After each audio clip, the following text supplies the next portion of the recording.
Ma'am नमस्कार। नमस्ते। तपाईँ त चटक्क यति राम्री मान्छे अनि यति राम्रो साइकलमा अब हो कस्तो महँगो होला है यो साइकल? कस्तो राम्रो रहेछ? राम्रो पनि छ महँगो पनि छ। ए कति पर्छ यो साइकलको चाहिँ?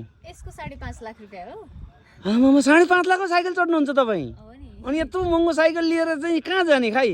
अनि राइडमा जाने नि कति सजिलो छ यसमा हिँड्नको लागि हामीलाई एकदम ए अनि त्यही भएर अनि हामी चाहिँ ए तपाईँको भनेपछि यो साइकल अनि कहाँबाट लिनुभयो?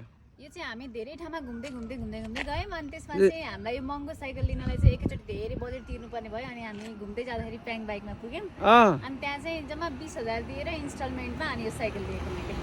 कतिमा? 20,000।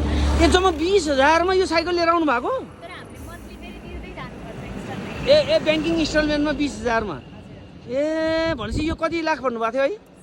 5.5 लाखको साइकल अनि तपाईँको चाहिँ 20,000मा आयो।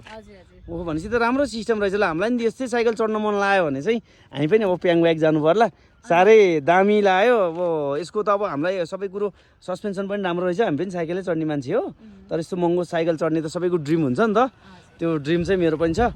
अब हेरौँ एकदिन तपाईँले बुझाइदिनु भयो यसरी 20,000मा प्याङ ब्यागले साइकल चाहिँ इन्स्टलमेन्ट सेवा दिइरहेछ भनिदिनु भयो। धेरै धन्यवाद म्याम। हस्।